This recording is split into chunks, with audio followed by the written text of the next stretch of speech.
नमस्कार साथियों, आज कुछ टर्मिनोलॉजी लेकर आपके सामने आया हूं। कभी हेड इंजरी हो जाए या स्ट्रोक हो जाए या स्पाइन इंजरी हो जाए तो ऐसी स्थिति उत्पन्न हो जाती है। आप सभी को पता है, हमारे शरीर को चलाने के लिए स्केलेटल मसल्स होती हैं।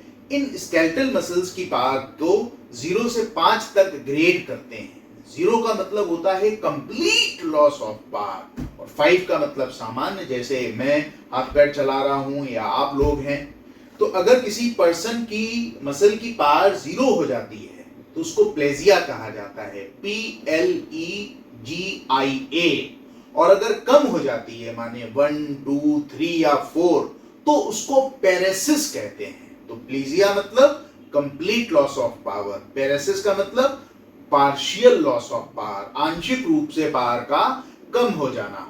और इन दोनों को पैरालिसिस बोल देते हैं। तो पैरालिसिस में प्लेजिया भी आ जाता है, पैरालिसिस में पैरेसिस भी आ जाता है। आम भाषा में इसको लकवा कह देते हैं, फालिस कह देते हैं।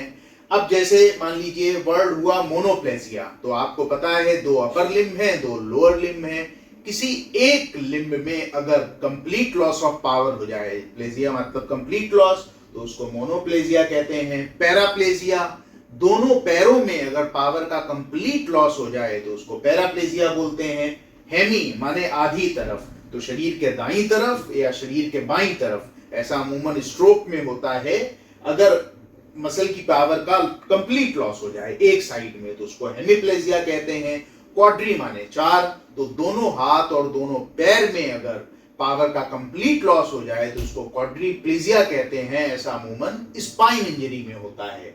अब मान लीजिए इन्हीं में हम पावर कंप्लीट लॉस ना होकर पार्शियल लॉस हो, तो मोनोपेरेसिस मतलब केवल एक लिम्ब की पावर का कम होना, पैरापेरेसिस दोनों लोअर लिम्ब की पावर का कम होना, हेमीपेरेसिस शरीर के आधे हिस्से में चाहे दाएं चाहे बाएं की मसल्स में पावर का कम होना, और क्वाड्रीपेरेसिस माने दोनों अपर लिम्ब और दोनों लोअर लिम्ब की पावर में कमी होना।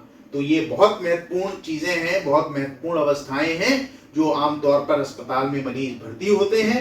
आपको इन टर्म्स के बारे में जानकारी कराना ही आज की वीडियो का उद्देश्य था। बहुत बहुत धन्यवाद।